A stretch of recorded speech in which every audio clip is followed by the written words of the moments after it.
The Terran Coalition's massive colony ships had sailed between the stars for generations, establishing new homes across dozens of systems. Humanity's greatest achievement wasn't just surviving beyond Earth, it was thriving. Colony worlds like New Sol and Gaia Prime had populations in the billions. Orbital habitats housed millions more. Children born on distant worlds knew Earth only from history books. Admiral Kim Ji-woo had always been proud to command the flagship of humanity's Fifth Fleet. The Dauntless was a marvel of human engineering, 3 kilometers of gleaming metal powered by fusion reactors and guided by the most sophisticated combat AI ever created. But now, as emergency alerts flashed across her command center, pride had given way to horror. "Incoming transmission from Gaia Prime," called out Lieutenant Lee Sunmi, her voice tight with stress. The holographic display flickered to life, showing only static at first, then fragmenting into a chaotic scene. Buildings burned in the background. The colony governor's uniform was torn and stained with blood. "They came from nowhere," he gasped. "Massive ships, hundreds of them. Our defense grid did nothing. The transmission cut to static. "Try to re-establish," ordered Kim, but she already knew it was pointless.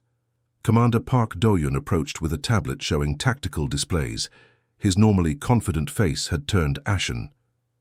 "Admiral, we've lost contact with 17 colonies in the past 6 hours. Reports from the outer systems indicate similar patterns of attack. They're calling themselves the Krell Imperium." Kim studied the tactical displays. Red markers representing enemy vessels were spreading through Coalition space like a virus. "What about our other fleets?" "The 2nd and 7th were destroyed at Tau Ceti. The 3rd is fighting a retreating action at Epsilon Eridani, but reporting heavy losses." "The rest?"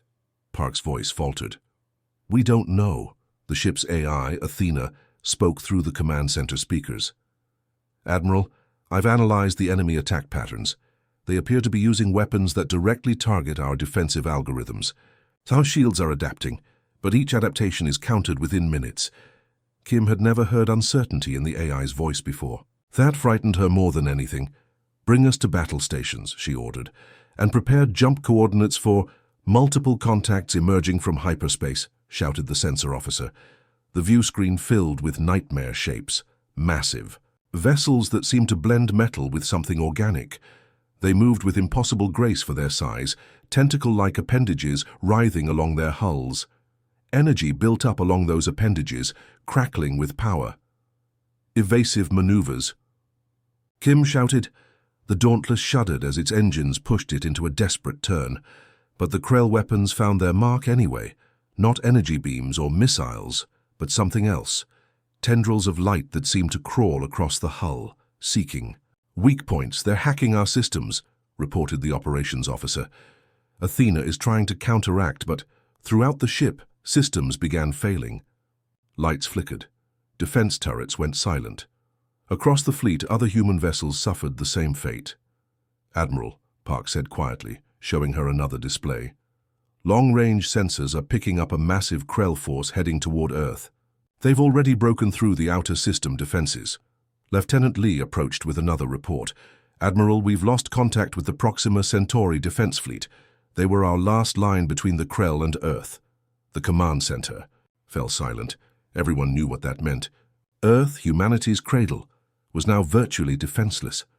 Kim's hands tightened on the command console until her knuckles turned white. Around her, crew members exchanged glances of despair. Some were quietly crying. Then we're the last organized. "A resistance," Kim said, her voice steady despite everything. A violent explosion rocked the ship. Emergency klaxons wailed as damage reports flooded in. "Hull breach on decks 12 through 17, reported the damage control officer. "We've lost the port weapons array and auxiliary power." Through the viewport, Kim watched as 3 Coalition corvettes were torn apart by the strange Krell weapons. Each exploded in silence, their crews having no time to escape. "They've anticipated every strategy we've tried," Park said, staring at the tactical display. "It's like they've been studying us for centuries." The ship's AI spoke again, its voice now distorted. "Admiral, I'm detecting unusual patterns in the enemy attacks. They seem to be targeting our networked systems specifically. Our reliance on artificial intelligence may be our greatest vulnerability. Kim watched as the last of their support frigates vanished in a ball of plasma. The Krell ships moved with something almost like hunger, as if seeking more prey. "What about the colony evacuation transports?" Kim asked. Lee checked her console. 8 made it to hyperspace. The rest... She didn't need to finish.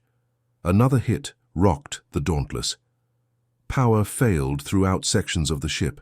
Emergency lighting cast the command center in a blood red. "Glow, can we still jump?" Kim asked. "The hyperdrive is operational but barely," reported the navigation officer. "One more hit and we lose it." Kim made her decision. "Plot a course away from Earth. We need to survive now. Regroup, find any other survivors." "You want to run?" Park asked, disbelief in his voice. "I want to live to fight another day," Kim corrected him. "We can't help Earth if we're dead." As the ship trembled under enemy fire, the bitter truth settled over them. Their advanced civilization, built on AI and automation, had been turned against them. The weapons they had trusted had failed. The shields they had believed impenetrable had shattered. In the darkness of space, watching the Krell ships tear through humanity's defenses like paper, Admiral Kim Ji-woo faced the terrible reality. Humanity's extinction was only a matter of time. Unless they could find another way to fight. Dr. Kang Hyun-woo's boots crunched through the red Martian dust as he ducked behind a fallen support beam. Above him, the dome that once protected the Mars Research Institute had shattered months ago when the Krell bombardment began. Now the ancient facility lay exposed to the thin Martian atmosphere, its corridors a maze of wreckage and shadows. "Patrol." "Coming," whispered Song-mina through their secure comm channel. From her vantage point 2 levels up, she could spot the Krell scouts before they got too close. 3 sentinels, standard formation. Kang pressed himself against the cold metal wall, barely breathing as the mechanical whirring grew louder. The Krell sentinels were terrifying creations, part machine, part something biological that human science still couldn't identify. They moved on 4 spider-like legs, their central mass housing sensors that could detect human body heat from half a kilometer away. "They're turning toward the eastern quadrant," Song reported. "We're clear for now." Kang let out his breath and continued deeper into the facility.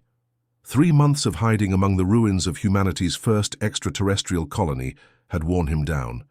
His once pristine lab coat was now torn and stained with Martian dust. His beard had grown wild, but his eyes remained sharp with purpose. "I'm at the entrance," he said into his comm. "Starting the bypass now." The secure door to the Institute's deepest level had remained sealed even through the Krell attack. Kang connected his portable terminal to the ancient security system, his fingers flying across the keypad as he worked through layers of encryption that hadn't been touched in decades. "How much longer?" came Commander Baek Junho's gruff voice. The Special Forces soldier was keeping watch at their escape route, a maintenance tunnel that connected to an old mining facility. "My scanner's picking up increased Krell communications. They might be changing patrol patterns." "Almost there," Kang muttered. He'd spent weeks piecing together clues about this place, rumors from old colleagues, fragments of classified documents, hints in scientific journals published before tight military censorship began. Something was hidden here. Something so secret that even most of the coalition government hadn't known about it.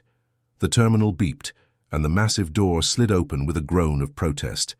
Stale air rushed out, carrying the scent of electronics and emptiness.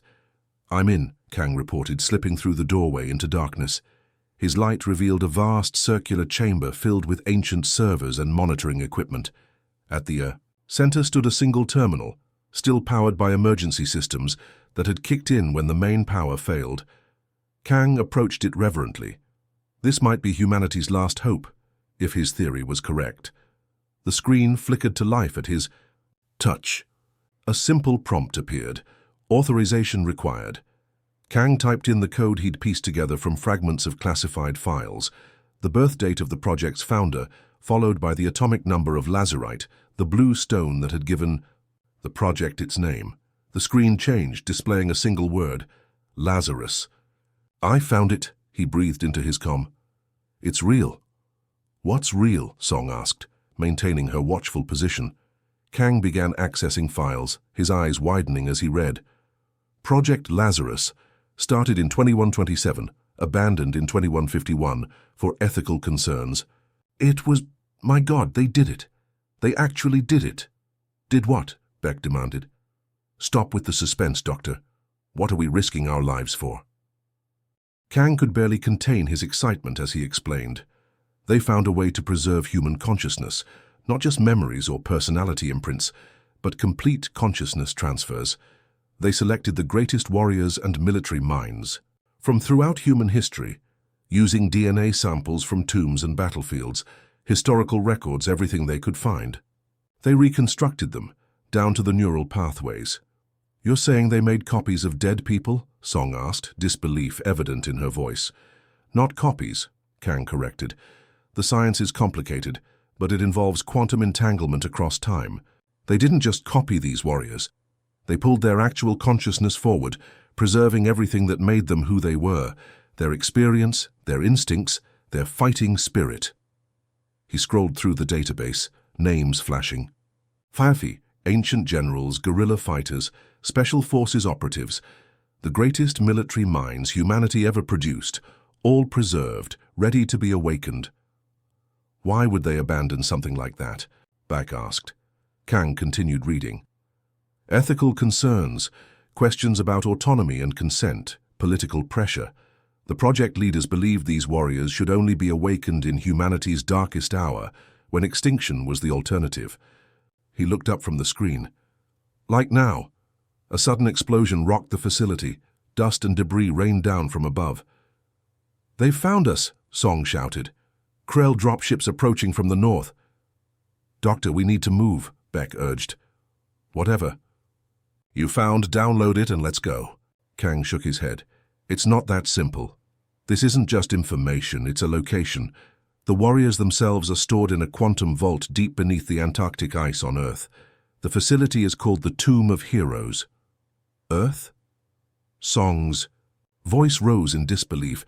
Earth is under Krell blockade. There are patrols everywhere. Another explosion closer this time. The ancient walls around them groaned. We need to reach Antarctica, Kang told his small team as he downloaded the activation codes to his portable device. It's our only chance.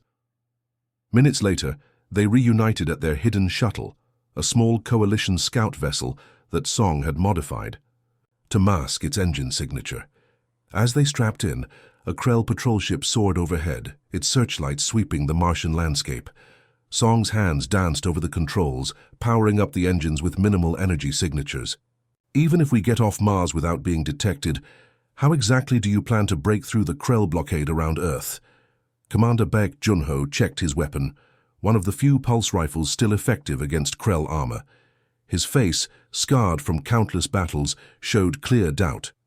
The orbital defenses alone would tear this shuttle apart in seconds, not to mention the patrols on the ground. It's impossible.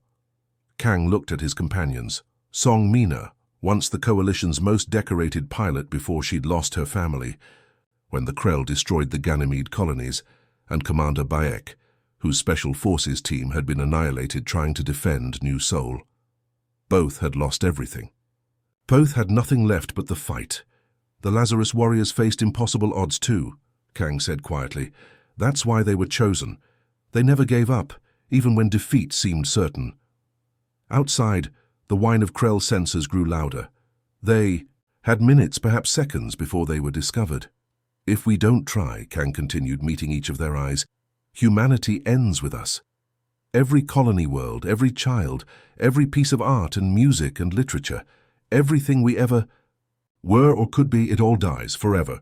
Silence fell in the small shuttle. Then Song's hands moved to the ignition sequence. Antarctica, she said, her voice firm with new resolve. I'll get us there. As the shuttle lifted off the Martian surface, slipping between Krell patrols like a ghost, Kang clutched the data device containing humanity's last desperate hope. 3 kilometers beneath the Antarctic ice, the ancient facility awakened from its long slumber. Emergency lights flickered on in sequence, revealing massive chambers carved into the bedrock. Frost melted from control panels as power surged through systems dormant for over 2 centuries. Dr. Kang Hyunwoo's fingers flew across the main console, his exhausted face illuminated by holographic displays. Their journey to Earth had been a nightmare of close calls, slipping past Krell patrols, surviving a crash landing in the frozen wasteland, and finally locating the hidden entrance to the facility. But they had made it. "Status report," Commander Baek Junho demanded, keeping his pulse rifle trained on the entrance. Even here, deep underground, he remained vigilant. 3 days of evading Krell hunter drones had left him jumpy. "Activation. Sequence initiated," Kang replied, not looking up from his work. "Power systems at 60%. More than enough. Quantum preservation chambers are beginning reintegration protocols." Song Mina approached one of the massive cylindrical tanks that lined the walls. Through the clearing frost, she could see shadowy human forms floating in a bluish liquid. "How many?" 300, Kang said. "The best military minds humanity ever produced, preserved at the peak of their abilities." A deep hum resonated through the chamber as the quantum processors spun up to full capacity.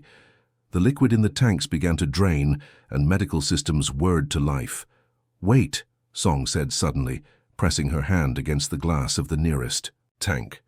"I thought these were just consciousness recordings, data files. But they're not just data records," Song gasped as the truth dawned on her. "They're complete." The first tank hissed open, releasing a cloud of vapor. A figure sat up slowly, a broad-shouldered man with weathered features who moved with careful precision despite having been suspended in quantum stasis for centuries. His eyes opened, immediately alert and assessing his surroundings with military efficiency. "General Choi Yunho," Kang said with reverence. "Greatest military strategist of the Three Kingdoms period." More tanks opened. Men and women of various ages and ethnicities emerged, each moving with the unmistakable confidence of warriors. They wore simple medical gowns provided by the automated systems, but carried themselves like people wearing armor. A woman with intricate scarification on her arms approached them. "I am Nandi," she said in perfect, unaccented modern language. The neural interfaces had updated their linguistic capabilities during reintegration. "I led the defense of my people against colonial invaders. Where is the enemy we must fight now?" "All around us," Bayek replied grimly. "They call themselves the Krell. They've destroyed most of our colonies and blockaded Earth. Our military is in ruins." General Choi Eun-ho stepped forward, his bearing regal despite his simple attire. He studied the 3 survivors with keen eyes. "You've brought us back at the end of all things," he observed calmly. Kang connected his portable device to the main display system. "These are the Krell," he explained as footage began to play. "Massive organic mechanical ships destroying human fleets, spider-like sentinels hunting survivors through ruined cities, strange energy weapons that seem to anticipate defensive measures." "Can you help us fight?" asked Bake, his voice betraying a hint of desperation. "The enemy uses technology we can't comprehend." The warriors gathered around the display, studying the footage with professional interest. Far from being overwhelmed by the advanced technology, they analyzed it with critical eyes. Han Jian, an ancient Chinese general known for winning battles while outnumbered 10-1, pointed to the movement patterns of the Krell ships. "Look here," he said, "and here again." His finger traced a recurring formation. "Their strategies are as old as time. They use fear. They use overwhelming force, but underneath, patterns, always patterns." "The technology changes," agreed a tall woman who had once commanded Roman legions. "The principles of war do not." Nam Kyung, a guerrilla fighter who had resisted occupying forces in her homeland centuries ago, nodded in agreement. "We've faced worse odds," she said, studying the terrain maps of Earth's occupied territories. "With fewer weapons." The warriors dispersed around the facility, examining modern weapons with curious hands, testing their balance and function. Their bodies, preserved and enhanced through quantum technology, moved with fluid grace despite centuries of suspended animation. "I expected more confusion," Song whispered to Kang.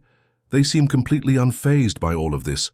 "They were chosen for their adaptability," Kang explained. "The ability to assess unfamiliar situations and find advantages. It's what made them legendary in their own times." In a corner of the chamber, General Choi had assembled a group of warriors around a holographic display of Krell patrol routes. Their perimeter security follows predictable intervals, he noted, a weakness we can exploit. Their communication nodes are vulnerable, added a former intelligence operative, pointing to junction points. Disrupt these and their units become isolated. Commander Bayek watched in amazement as the ancient warriors dissected Krell tactics with ease, identifying weaknesses that modern military AI had missed completely. How? He asked. Our best systems couldn't find these patterns. Your systems think like machines, replied Hanjian. Logical, predictable. We think like humans, with intuition, with creativity. He smiled thinly. And we think like hunters. Within hours, the warriors had formulated the beginnings of a resistance strategy. They would need to gather survivors, establish secure bases, and begin targeting the Krell's command structure rather than engaging in direct confrontation. The Krell expect you to fight like you've been fighting, explained Nam Kyung as she modified a modern rifle to suit her preferences. They've studied your tactics, your technology, but they've never faced guerrilla warfare from fighters with nothing to lose. Each of us, added General Choi, mastered the art of defeating technologically superior forces. The weapons change, the principles remain. In the facility's training chamber, warriors from different eras began sparring, testing their abilities against each other, combining fighting styles separated by centuries into deadly new forms. The room echoed with the sounds of combat as ancient muscle memory returned. Kang watched in awe as a samurai warrior demonstrated to a group of modern soldiers how to move silently despite wearing armor, while nearby, a tribal hunter showed others how to mask their heat signatures from Krell sensors, using techniques once used to hide from predatory animals. Will it be enough? Song asked quietly, watching the warriors prepare. The Krell have thousands of ships, millions of troops. Nam Kyung overheard her and smiled, a fierce expression that belonged on ancient battlefields. Numbers are just numbers, she said, checking the action on her newly modified pulse rifle. History is written by those with the will to survive when all hope seems lost, and so deep beneath the Antarctic ice, humanity's ancient warriors began forming a resistance army, unlike anything the galaxy had ever seen, combining historical combat wisdom with modern technology in ways the Krell could never predict. For the first time since the invasion began, a dangerous thing flickered back to life in the hearts of the survivors. Hope. The survivor camp, hidden in the ruins of Old Seoul, buzzed with activity. What had begun as a few dozen desperate humans had grown to over 1,000 in just weeks. They moved with purpose now, with something that had been missing since the invasion: direction. Yoon De-hyun crouched in the dirt, surrounded by attentive faces. The ancient siege engineer had once built tunnels that allowed armies to penetrate, supposedly impregnable fortresses. Now his knowledge was being put to use against an enemy from the stars. The Krell rely too heavily on their sensor technology, he explained, sketching in the dirt with a stick. Their ground units have almost no actual visual awareness below. They expect attacks from above, from drones, from conventional forces. He tapped the crude map he'd drawn. The tunnels will bypass their sensors completely. Nearby, a group worked, with scavenged mining equipment, reinforcing tunnel sections that would soon stretch beneath the main Krell outpost. The alien invaders had established their command centers on the ruins of human cities, never imagining that the ground beneath them might become their undoing. In what had once been a shopping mall, now transformed into the resistance headquarters, General Choi Yoon-ho stood before a detailed holographic display of Krell positions throughout the Korean peninsula. Other ancient warriors had dispersed across the globe, each taking responsibility for organizing resistance in their ancestral regions. Their command structure is vulnerable here and here, noted General Choi, marking points on the display where Krell communication nodes linked their forces.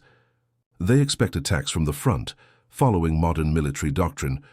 We attack from all sides at once, like water finding every crack in a dam. Commander Bayek studied the plan with growing hope. These communication nodes, if we take them out, how long before they re-establish connections? Their technology is advanced but predictable, answered Dr. Kang, who had been analyzing captured Krell equipment. They rely on centralized control. Cut off from the hive mind, individual units become disoriented for approximately 20 minutes. 20 minutes is an eternity in battle, General Choi said with satisfaction. Outside the city, in hidden caves and abandoned subway tunnels, groups trained under the guidance of warriors from across time. Nam Kyung taught modern soldiers to move through urban environments like ghosts, using techniques her guerrilla fighters had perfected centuries ago. Han Jian drilled others in rapid formation changes designed to confuse enemies who relied on predictable engagement patterns. The first victory came 3 days later. A small Krell patrol disappeared in what had once been Incheon. Then another vanished near Busan. The aliens responded by increasing patrol strength, exactly as General Choi had predicted. They think in terms of overwhelming force, he explained, during the debriefing, not adaptation. A week after that, resistance cells struck simultaneously across 3 continents. Underground explosives collapsed beneath Krell landing zones. Communication arrays were disabled, using electromagnetic pulses, based on designs from primitive but effective ancient Chinese signal jamming techniques. In the Australian outback, Aboriginal hunters led strikes against Krell water processing plants, using knowledge of the land that no computer could match. In the Amazon, warriors who had once defended their territories against conquistadors now applied those same ambush tactics against Krell supply lines. The resistance grew. Stories spread through hidden human enclaves of the ancient warriors. How they fought, how they turned the Krell's technological superiority against them. Hope, like a small flame long sheltered from harsh winds, began to strengthen. Victories, small at first, began to accumulate. The Krell, designed to counter modern military doctrine, found themselves confounded by strategies from Earth's bloody past. Their algorithms could not anticipate techniques that had been forgotten for centuries.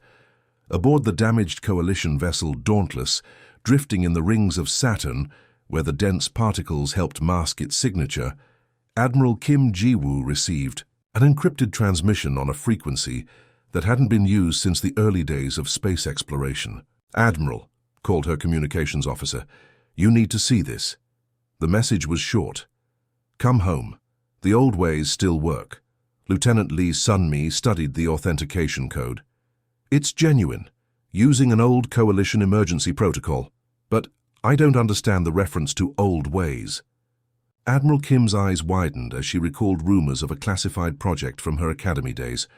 Warriors preserved from the past, a contingency never meant to be used. "Plot a course for Earth," she ordered, "and contact any coalition vessels." Still in hiding. Tell them we have a fighting chance." The journey back to Earth was perilous. Twice they nearly encountered Krell patrols. Once they were forced to hide in the atmosphere of Neptune for 3 days, power systems barely functioning as a Krell dreadnought passed overhead. But they arrived, joining other surviving ships that had answered the call. From space, Earth looked deceptively peaceful. Blue oceans, white clouds. Only when they entered low orbit could they see the scars of occupation, the burned cities, the massive Krell structures that had replaced human landmarks. On the ground, General Choi finalized the counterattack plans. "The fleet will engage their orbital defenses here," he indicated, drawing their attention upward. "Meanwhile, our ground forces will strike simultaneously at these command nodes." Song Mina, who had been coordinating between the resistance cells and the returning fleet, studied the battle plans with professional appreciation. "It's beautiful," she said, "almost like a dance." "War has always been a dance," replied Nam Kyung, "between caution and boldness, between strength and subtlety." The counterattack began at dawn. Admiral Kim's fleet, joined by other surviving coalition vessels, emerged from Earth's shadow, weapons blazing. The Krell orbital defenses responded immediately, alien vessels rising from planetary installations like disturbed insects. But this was merely the distraction. Across every continent, the resistance struck at Krell command nodes simultaneously. Tunnels that had been dug for weeks finally served their purpose, allowing human forces to emerge directly beneath key installations. In what had once been London, warriors who had fought at Thermopylae led the charge against Krell central processors. In the ruins of Beijing, descendants of Mongolian horse archers used modified speeders to execute flanking maneuvers that confused Krell targeting systems. The resistance used battle plans combining ancient encirclement tactics, feigned retreats, and modern weapons. When Krell forces pursued what they believed were retreating humans, they found themselves drawn into carefully prepared killing zones. When they established defensive perimeters, underground explosives collapsed beneath them. For the first time, the Krell tasted defeat.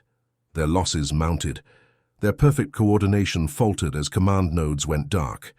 Their algorithmic responses, designed to counter modern warfare, found no patterns to exploit in the seemingly chaotic but meticulously planned human attacks. In orbit, Admiral Kim watched in amazement as Krell vessels began pulling back from Earth, regrouping to protect their main command ship. Across her tactical display, Krell positions were going dark as the resistance severed their connections. "They're retreating," Lee Sunmi said in disbelief. "No," replied Admiral Kim, watching the alien vessels reforming into a defensive pattern. "They're adapting, but so are we." For the first time since the invasion began, humanity had seized the initiative, and they would not let it go. The massive Krell mothership broke through the clouds above Earth, its shadow falling over what remained of Tokyo like an eclipse. Unlike the utilitarian vessels of the invasion fleet, the Supreme Commander's flagship was a monument to alien might. 20 kilometers of gleaming black metal, adorned with pulsing blue veins of energy. Smaller craft swarmed around it like protective insects, their formations precise and threatening. In hidden bunkers around the globe, resistance fighters watched the arrival with grim determination. The initial victories had hurt the Krell, but everyone knew the invaders would respond with overwhelming force. That moment had arrived. They brought their Supreme Commander, General Choi observed from the resistance headquarters beneath the ruins of Seoul. "Good. The head of the snake has exposed itself." Admiral Kim Ji-woo stood on the bridge of the Dauntless, watching the enemy armada fill her view screen. The coalition fleet had grown as survivors emerged from hiding, but they were still outnumbered, 5-1 by the fresh Krell forces. "Admiral," said Lieutenant Lee Sunmi, "the ancient warrior is ready to brief you on the battle plan." Ho Jin-woo stepped onto the bridge. A naval commander who had become legendary centuries ago for defeating a Japanese invasion fleet despite being hopelessly outnumbered. He studied the tactical displays with experienced eyes. "Their fleet moves as one organism," he noted.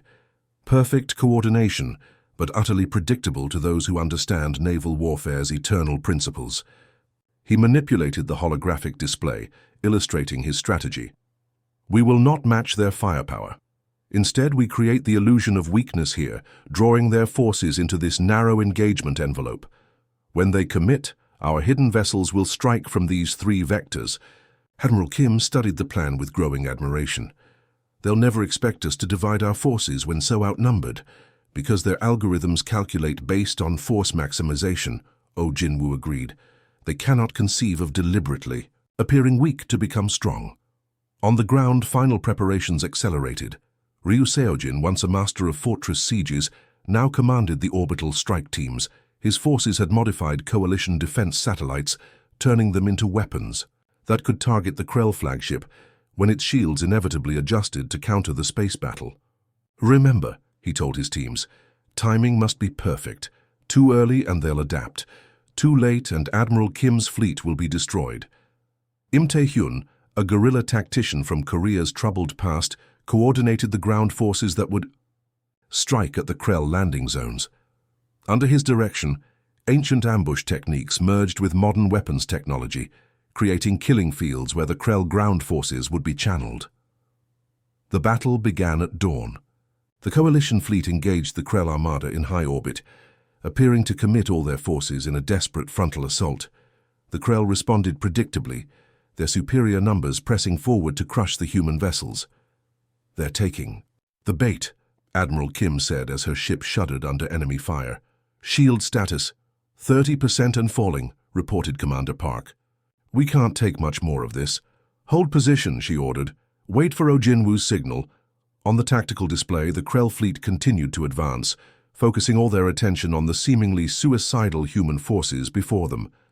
They never detected the two battle groups hiding in the sensor shadow of Earth's moon, their engines cold, waiting for the perfect moment. Now, O Jinwoo said calmly. The hidden coalition vessels surged forward, catching the Krell fleet in a perfect crossfire. Suddenly the hunters became the hunted, as human ships struck from unexpected vectors, targeting propulsion systems and communication arrays with surgical precision. Meanwhile, on Earth's surface, the ground battle raged. Krell dropships deployed thousands of troops to crush the resistance once and for all. But Im Tae-hyun's forces had prepared the battleground meticulously. Ancient traps enhanced with modern technology awaited the invaders, pitfalls concealing. Plasma mines, choke points covered by scavenged Krell weapons, terrain features transformed into deadly ambushes. They're adapting faster than expected, General Choi reported as the battle progressed. We need to strike at their command structure now, while they're still off balance.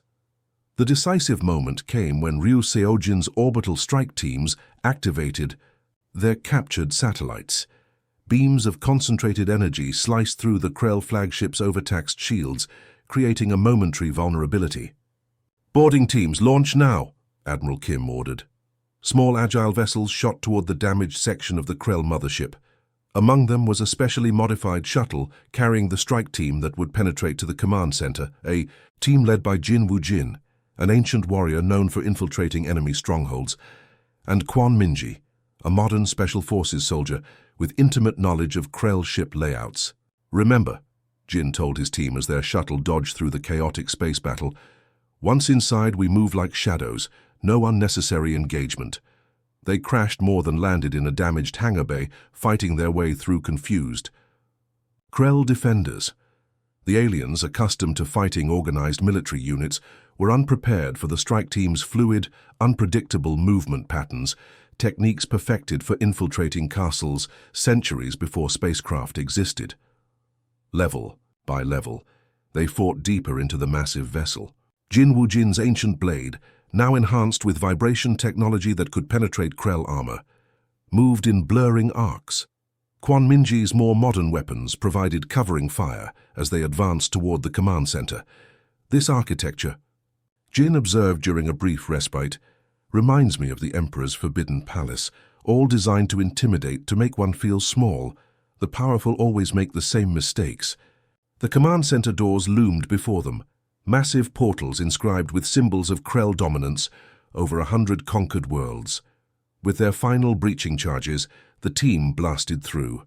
Inside stood the Supreme Commander, a Krell unlike any they had encountered before. Nearly 4 meters tall, its carapace adorned with bioluminescent patterns denoting its supreme rank. It was surrounded by guards, but rather than retreating, it stepped forward to confront the human intruders directly. "I wish to see for myself," it said, its voice translated through captured Krell technology. "What manner of primitives have caused such disruption to the perfect order of the Imperium?" The guards attacked. The battle was brutal but brief. When it ended, only Jin Woo-jin, Kwon Min-ji, and the Supreme Commander remained standing. The massive alien towered over them, radiating contempt despite its isolation. "How?" demanded the Krell. "Commander, how does an inferior species overcome our perfect strategy? You have no unified government. Your technology is centuries behind ours. Your tactics are chaotic, irrational." Jin Woo-jin stood facing the alien conqueror, bloody but unbowed. His voice was calm, carrying the weight of a warrior who had seen countless battles across the span of time. "Because we have been dying for what we believe in since the dawn of our civilization," he said, "and we have never learned to stop." The Supreme Commander studied him silently, then reached for a concealed weapon. Kwon Min-ji fired first. The alien ruler collapsed, its death triggering emergency protocols throughout the flagship. The resistance forces on the ground reported Krell units suddenly falling into disarray, their coordinated attacks dissolving into chaos. In orbit, the alien fleet began to fragment, some vessels retreating while others fought on without overall direction. 3 days later, the last organized Krell forces fled Earth orbit. Intercepted communications revealed a stunning development. Disputes among Krell subcommanders, accusations of incompetence, challenges to authority. The defeat of the supposedly invincible Supreme Commander had fractured the rigid Krell hierarchy. The Krell Empire, for the first time in its long history of conquest, began to fracture from within. 1 month after the battle, Admiral Kim stood, with General Choi at a ceremony, honoring both modern and ancient warriors who had fought together. Already plans were forming to reclaim the colony worlds, to rebuild what had been destroyed. "What will you do now?" she asked the ancient general. "Your mission is complete." General Choi watched as his fellow warriors mingled with the people of this new age, teaching, learning, finding their places. "Our mission was never merely to defeat an enemy," he replied. "It was to ensure humanity's survival. That mission continues." As Earth began to heal, the ancient warriors found their place in a new world, living bridges between humanity's past and its future among the stars. The wisdom they carried proved as valuable in peace as it had in war, reminding a technologically advanced civilization of its enduring human core. The stars that had brought terror now beckoned with promise once more. The Endi.